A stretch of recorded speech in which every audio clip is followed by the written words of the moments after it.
Hello and welcome to Building Evelyn. This story is based in true events, but written with a bit of fiction. Each chapter of the story is written by a different writer, and each writer not only continues the story using real events and facts, but also puts their own twist on the previous writer's idea to keep the story moving. I am Jackie Pesal, and Chapter 1 was written by Lauren Mata.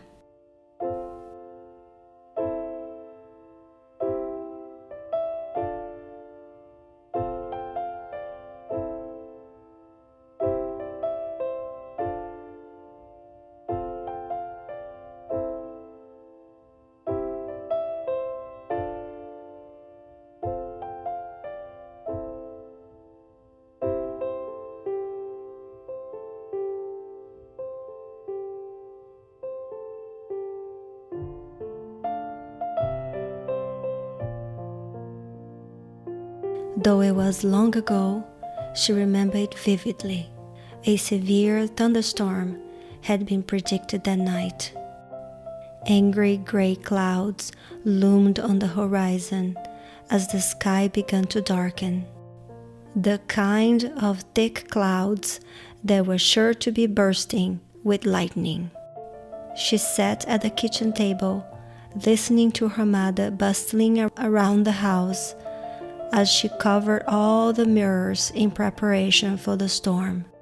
She had heard her mother once say that if the mirrors were left uncovered, they would somehow attract lightning to the house. That didn't make sense to her, even at her young age. But that was one thing she remembered about her mother. She was very superstitious. A lot of the things she didn't make much sense. There hadn't been a lot of mirrors in the house to cover anyway. They lived in a very small house with 2 bedrooms, 1 bathroom, a small kitchen, and an even smaller front part. The roof of the house was made out of clay tiles. Sometimes, there were gaps in between the tiles that allowed the sun to beam down into the rooms, or let rain seep through the cracks and dampen her bed sheets. Occasionally, stray cats would traverse the rocky plane of her roof, and she could see their shadows cast over the room as they picked their way around the tiles. It was like watching a movie, one that had her on the edge of her seat, because sometimes the cats would misstep carelessly and a tile would shift uneasily. Other creatures would creep inside sometimes, most often small bugs and geckos that skittered across the walls. The gaps in the ceiling tiles let all the noise from the street into her home, and when it would storm, she was able to hear every rumble and crackle so loud that it was like living in the sky itself. Lightning would strike, and everything would turn into day for a moment, her small room illuminating vividly as if the sun had decided to make a brief return in a flash of white. That night, she had fallen asleep in her parents' room for one reason or another. They had a small bed in the corner where she sometimes liked to lay when she didn't want to sleep in her room alone. All the mirrors had been safely covered, and she had succumbed to sleep before it started to rain. She had been dreaming pleasantly of the sun on her face and the feeling of tree bark on her palms, when she was awakened by a deafening roll of thunder, coupled with a lightning strike that blazed in front of her eyelids. Rain pitter-pattered into the house through few gaps in the clay tiles, and she rolled over blearily to see her father beating her mother, a belt gripped so firmly in his hand that she could see his knuckles go white even in the dark. It had happened in a blur.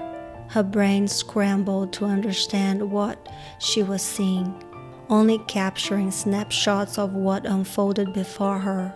Her mother's eyes were green, watery, and filled with something like fear and another emotion that was impossible to place. She couldn't tell if they were saying anything or if they were yelling. The lightning flashed over and over like paparazzi cameras. The belt was wrestled from her father's hand into her mother's, and time sipped into slow motion as she watched her mother rear back her hand, fingers tight on the belt, with her whole body turning as she threw her weight into this one strike. Thunder roared. The belt buckle struck her father's across the face. Rain dripped into her mother's cheek. It was the first time she had ever been disappointed.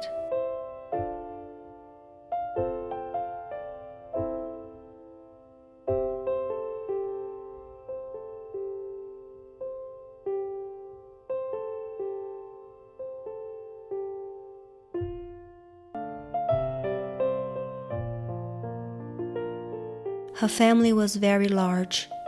The enormity of it surpassed her. Legions of cousins and aunts and uncles swarmed through her mind in a sea of relatives.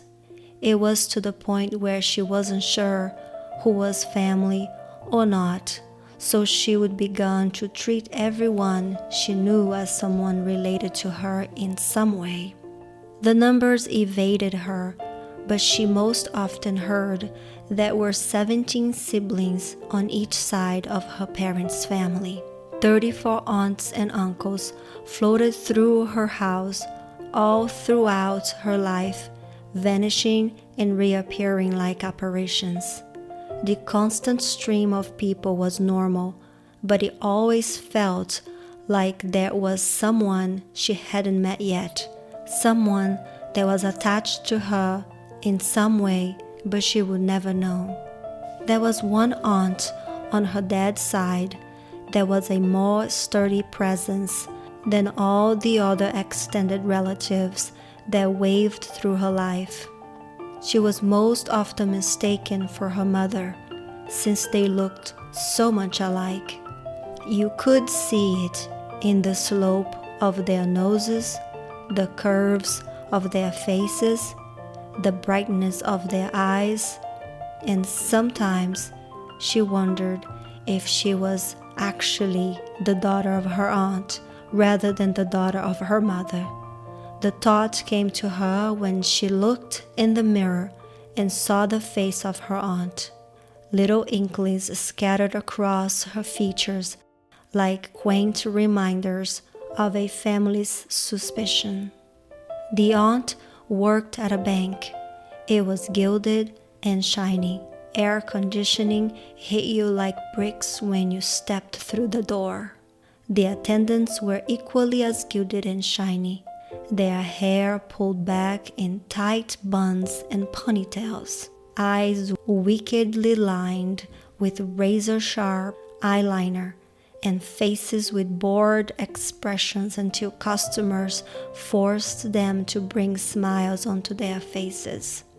From a young age, she would have been obsessed with the shiny, gilded bank tellers, and she would be amazed that her aunt was among them. It seemed like they were part of an elite group, as if they stood beneath a luminescent sign that read, "Glossy bank tellers only." Her aunt had gotten her father a job at the bank. He was not gilded or shiny. In her early childhood, life had been good. Looking back now, all she could remember about being young was a faint vibe of amicable happiness. It wasn't discontent, and she supposed that was all that mattered. Her life had been neither shiny nor gilded, but for a little while, it had felt like it until things started slipping through the cracks of her carefully constructed life, like misty shadows and otherworldly smoke. Being young was nice. She hadn't been known by things she had done, the people she would encounter, or the experiences that had befallen her. but by her name, Evelyn. At some point, she had begun to accompany her father and her aunt, who looked like her mother, for lunch on the days they worked at the shiny bank. She would walk into the bank, the sound of her shoes click-clacking against the tiles, and sit on a stiff bench by the door while waiting for her father and aunt to get off for lunch break. The air conditioner would wash over her, and sometimes she would shiver. The company provided the employees money for lunch. So once her aunt and father finished the first half of their day, her father would emerge from behind the blinding granite bank counter to meet her, looking disheveled and tired next to her aunt's vibrance. He would smile, help her off of the bench, and they would click-clack out of the bank together. They always ate at this tiny little restaurant that was a short walk from the bank that not many people went to because it sometimes looked like the roof was about to cave in on itself. She had been small then. She remembered going into the restaurant and eating the food there, propped up on her aunt's lap, and haphazardly eating with a fork and knife. She remembered the way her father had looked at her back then, a soft smile on his face. She had seen the way his eyes lost their hardness when he looked at her. He was proud of her back then. She wasn't sure if he was proud of her now. He was happy with her back then. It was nice waiting for him to get home from work, sitting at the kitchen table, swinging her legs, and watching the mosquitoes buzzing around their heads, as her mother, who was not her aunt, plucked dishes from the table and washed them at the sink. It was normal that her father did not join them for dinner due to the time he got off from work. Dinner was 6 p.m. and her father usually didn't arrive home until 7:30 p.m. His portion of the daily meal of rice and beans remained on the stove. Soon she would hear the metal bars of the front door swing open, meaning her father was home. She would wait for him to set his things down in the front room and walk from the front to the back of the house where the kitchen was. The sounds of the night outside spilled into the kitchen through the back door. Her mother would continue to wash the dishes, even when her father walked into the kitchen. He would smile at her. She would smile back, dark hair falling into her eyes. He would sit down at his place at the table, setting his lunchbox down next to his plate, and she would ask, "How was your day?" He never really answered the question right, especially since he would start to eat, but it hasn't really mattered. She was happy with him, and he was happy with her. She would always crawl under the table to help him take off his shoes as he ate and prattle about some pesky customer at the bank that day. It was difficult removing his shoes because the knots and the loops would be tied too tight and her nails were too short to pick them out. He would help her when she struggled, scooting back on his chair and propping one foot up on his knee to deftly undo the laces with practiced ease. She remembered the threadbare soles of his socks. They would wear more and more as he continued his daily walk to and from the bus stop.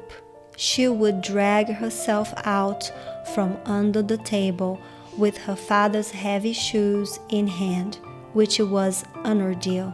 Her father would have pieces of chicken set aside on the plate next to the mounds of rice and beans for her when she emerged from under the table. She would have already eaten dinner by then, but the small scraps of chicken hanging onto the bone covered with rich seasoning were too tempting to resist. She would plop back down in her chair and scarf down the chicken like she hadn't eaten in days, getting paprika and chicken grease all over her fingers. She would gnaw on the bone until she got bored or until the flavor left. She was so young. The only reason she remembered those moments, it was because it had been a time where they would both be happy, complacent, and proud of each other. All the other memories in between morphed and mashed together like a stirred pot.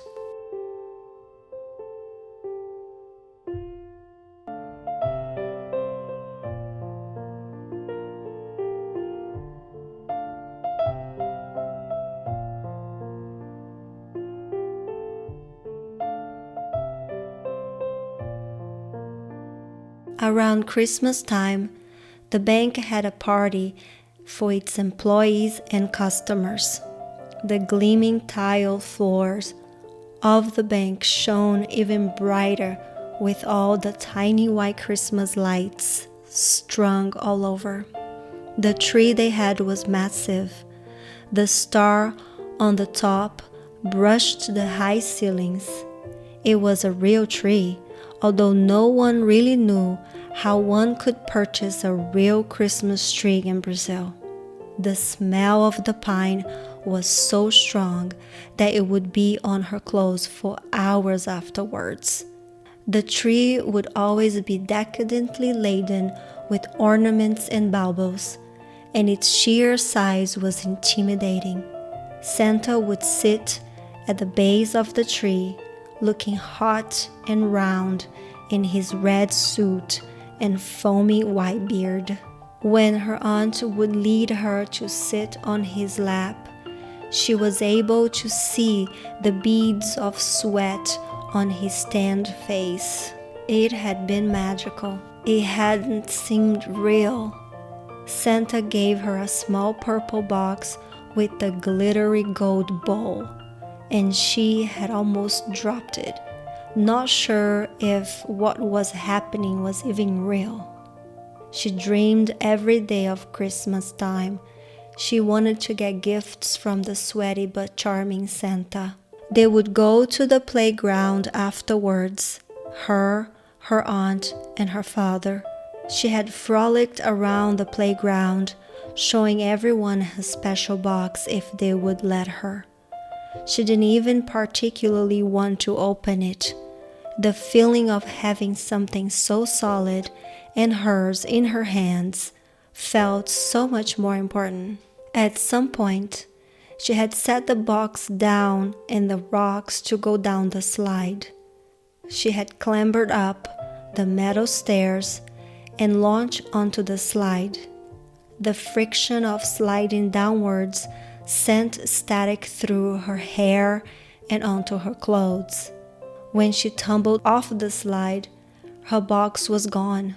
She was devastated when she had discovered her gift was missing, and she broke down crying by the end of the slide. She sat down hard on the rocks, the pointy edges jabbing into her legs, and she sobbed until her father found her and told her they had to leave. It was dark, but she didn't want to leave. She wanted to find her present. Her father insisted that they had to go because he had things to do. Her aunt was in the background, hands folded, shoulders straight, elegant as always. She cried all the way home, angry and sad that her father made them leave the park when her special box was still missing. Had someone taken it? Who could have done such a thing? She was extremely angry with her father at that moment. That night, she went to bed with teary-eyed head hurting, still upset at her situation. The anger didn't last long, though. When she woke up, sunlight beaming through the gaps in the ceiling tiles, there had been a quaint little pile of wrapped boxes at the foot of her bed. Approaching with hesitance and disbelief, she eyed the boxes crawling to the end of the bed. There were 3 of them, small and all carefully wrapped in a uniform brown paper. Gifts, presents, for her.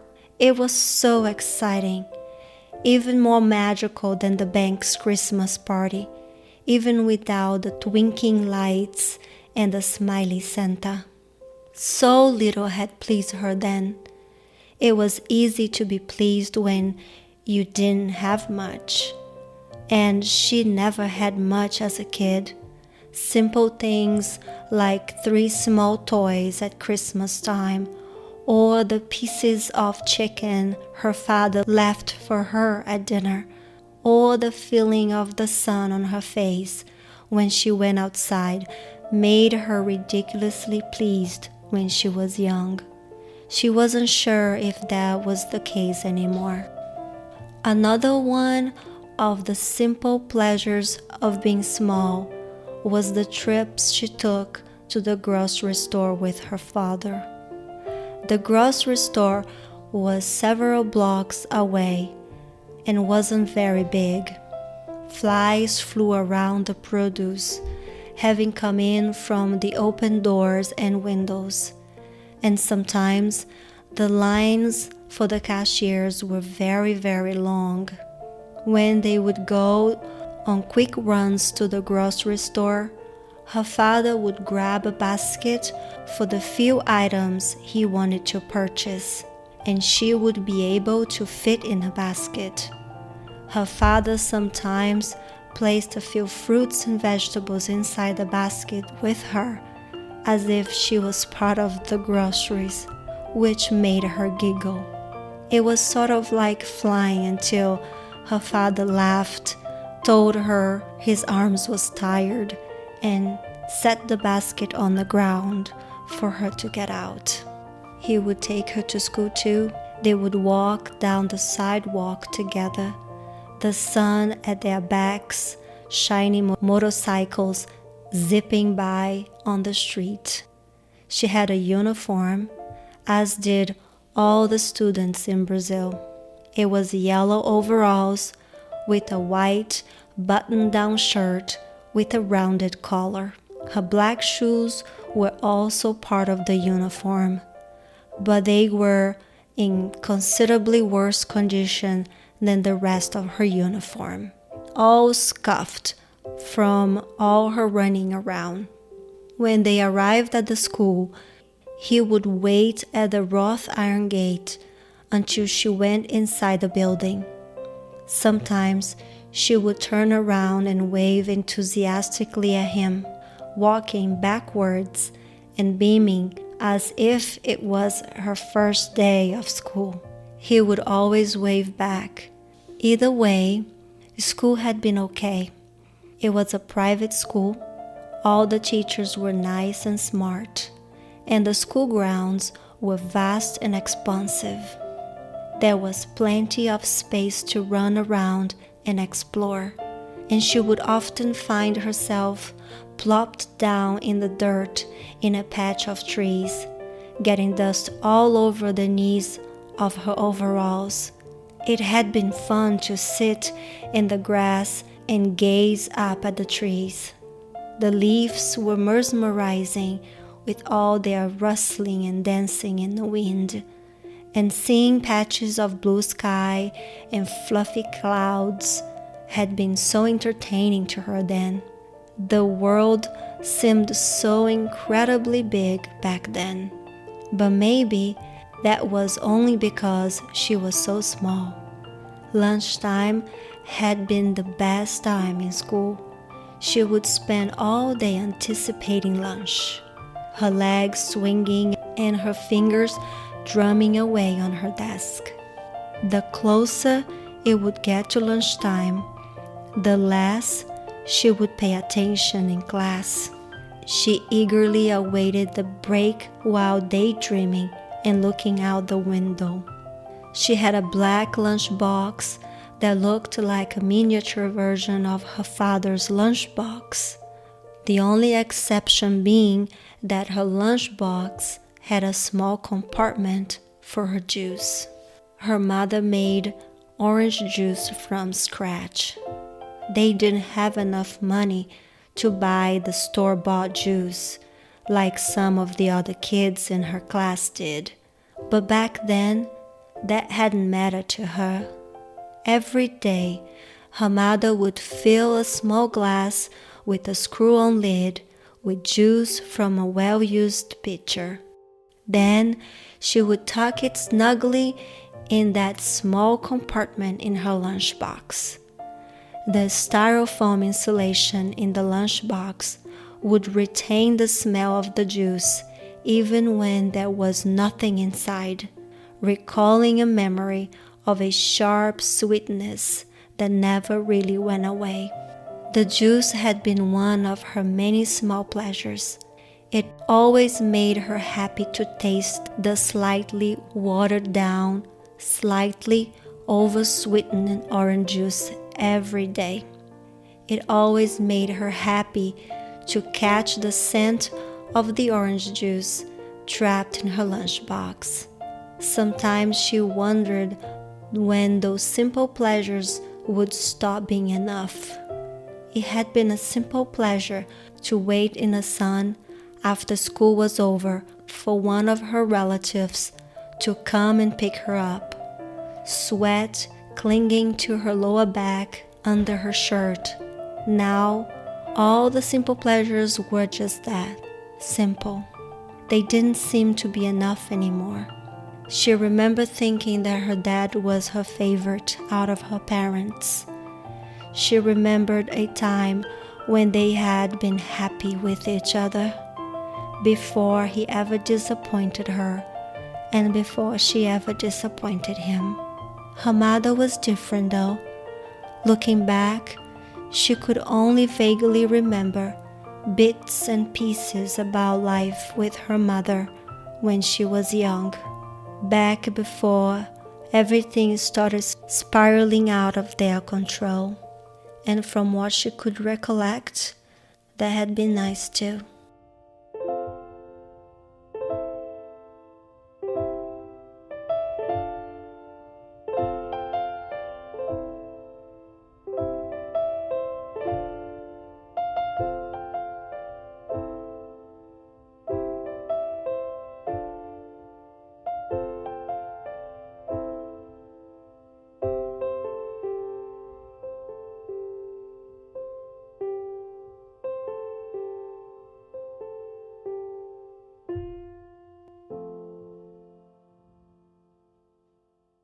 Building Evelyn's original story by Jackie Pesal. Chapter 1 is written by Lauren Mata. You can connect with her on linkedin.com/n/Lauren-Mata. Narration and production is done by Jackie Pesal. Music by Clark James. You can listen to his amazing music on Spotify, SoundCloud, and Google Play. To learn more, visit clarkjamespiano.com or find him on Facebook or Amazon. Want to have your music on the next episode? Want to write the next chapter? Or just want to say hi? Email us at info@BLDGEVELYN.com. That is BLDGEVELYN.com. Or follow us on Instagram or Facebook. At Building Evelyn, it's our handle. Check out BuildingEvelyn.com. That is BLDGEVELYN.com for more information on the show. And while you were there, consider clicking the donation link. That would be so nice of you.